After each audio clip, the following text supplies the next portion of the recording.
Dasar Universitas Islam Sultan Agung Semarang. Pada video kali ini, kita akan membahas tentang strategi pembelajaran ilmu pengetahuan sosial di sekolah dasar. Dengan dua topik pembahasan. Yang pertama, strategi pembelajaran, dan yang kedua, salah satu jenis dari strategi pembelajaran itu sendiri, yaitu problem solving atau penyelesaian masalah. Dari topik pembahasan yang pertama, yaitu tentang strategi pembelajaran, kita memiliki 3 bagian penting untuk penjelasannya. Yang pertama yaitu definisi, dan yang kedua, prinsip-prinsip dalam menetapkan strategi pembelajaran, dan yang ketiga, jenis-jenis strategi pembelajaran. Untuk topik pembahasan yang kedua, mengenai strategi pembelajaran problem solving, kita memiliki 4 pembahasan. Yang pertama, definisi, yang kedua, ciri-ciri, yang ketiga, langkah-langkah dalam melaksanakannya, dan yang terakhir, keempat, mengenai kelebihan dan kekurangan dari strategi pembelajaran problem solving. Langsung saja kita memasuki topik pembahasan yang pertama, yaitu strategi pembelajaran. Strategi pembelajaran itu apa ya? Nah, strategi pembelajaran ini adalah sebuah perencanaan yang dirancang sedemikian rupa oleh tenaga pendidik dalam rangka mencapai tujuan pendidikan tertentu. Biasanya, rencana ini berupa rangkaian kegiatan belajar mengajar di kelas. Pada poin kedua ini, kita akan membahas apa saja yang harus kita perhatikan dalam menerapkan strategi pembelajaran IPS di SD. Ada 8 prinsip yang harus kita perhatikan, yaitu bermakna, integratif, berbasis nilai, menantang, aktif, mengembangkan berbagai potensi dasar siswa, memperhatikan keberagaman latar belakang sosial siswa, dan yang terakhir, kesinambungan dan tahapan perkembangan sosial siswa. Jenis-jenis strategi pembelajaran. Dari ke-8 jenis-jenis strategi pembelajaran IPS di SD yang saya tampilkan, kita akan memfokuskan pembahasan pada strategi pembelajaran problem solving. Problem solving itu strategi pembelajaran seperti apa ya?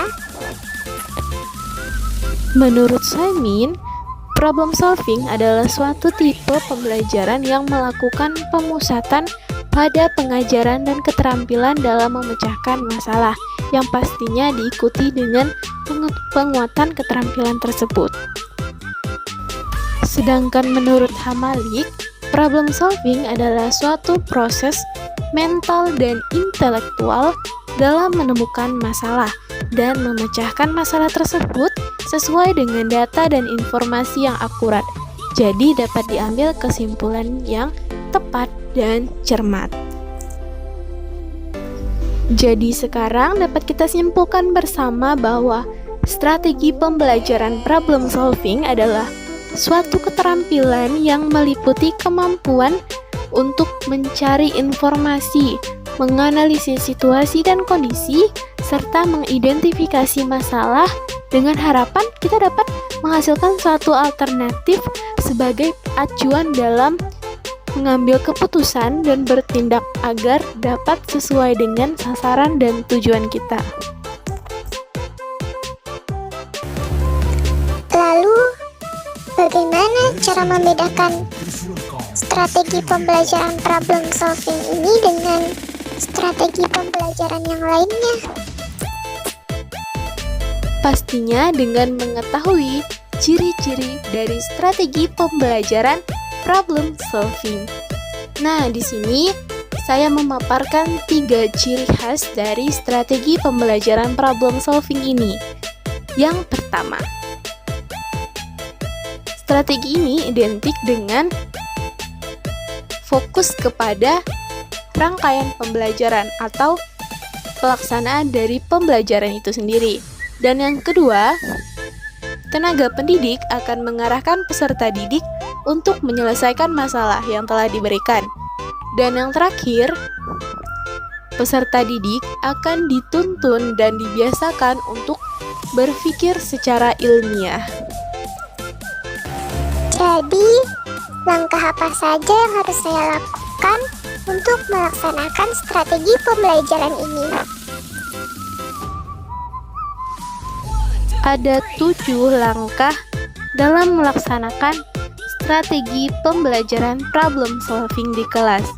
Langkah yang pertama, guru membagi siswa yang ada di dalam kelas ke dalam beberapa kelompok kecil. Yang kedua, guru membagikan lembar kerja siswa yang berisikan permasalahan-permasalahan yang harus dipecahkan oleh setiap kelompok. Yang ketiga, peserta didik mencari data atau keterangan yang dapat dijadikan sebagai sumber untuk memecahkan masalah tersebut. Yang keempat, setiap kelompok menetapkan jawaban sementara yang didapat dari sumber tadi. Yang kelima, siswa menguji kebenaran jawaban sementara tersebut. Yang keenam, setelah mendapat jawaban yang pasti, siswa menarik kesimpulan. Dan yang terakhir, yaitu yang ketujuh, setiap kelompok mempresentasikan hasil jawaban dari persoalan yang telah mereka pecahkan. Namun, meskipun di sini seolah-olah setiap kelompok siswa itu berusaha sendiri, tetapi tenaga pendidik atau guru tetap wajib untuk mengawasi dan menuntun pelaksanaan pembelajaran ini. Sekarang saya ingin mengetahui apa saja kelebihan dan kekurangan dari strategi pembelajaran problem solving ini. Nah, di sini saya tampilkan kelebihan dari strategi pembelajaran problem solving. Dari semua yang saya tampilkan ini, saya ambil poin intinya saja. Siswa dididik untuk lebih dapat mengamalkan materi atau informasi yang dia dapat dari pembelajaran di kelas ke dalam kehidupannya sehari-hari. Kemudian, siswa dibiasakan untuk menghadapi dan memecahkan masalah secara terampil dan realistis. Kemudian, siswa dapat dibimbing untuk berpikir secara aktif dan kreatif. Dan yang terakhir, siswa didorong untuk berani berpendapat atau mengeluarkan aspirasi dan sarannya. Sekarang kita sudah sampai pada pembahasan yang terakhir, yaitu kekurangan dari strategi pembelajaran problem solving. Di sini saya tampilkan 3 kekurangan dari strategi pembelajaran ini. Yang pertama, karena strategi ini terfokus pada proses pembelajaran, jadi strategi pembelajaran problem solving ini memerlukan cukup banyak waktu. Yang kedua, seperti yang saya sebutkan pada langkah-langkah tadi, strategi pembelajaran problem solving ini identik dengan membentuk siswa ke dalam kelompok-kelompok kecil. Jadi, di sini diperlukan lebih banyak siswa. Dan yang terakhir, strategi pembelajaran ini pastinya dapat mengubah kebiasaan peserta didik dalam belajar. Oke, pembahasan kita pada video kali ini sudah selesai. Semoga apa yang saya informasikan dapat bermanfaat dan mohon maaf atas segala kekurangan dan kesalahan. Jangan lupa like, komen, dan subscribe. Sekian dan terima kasih.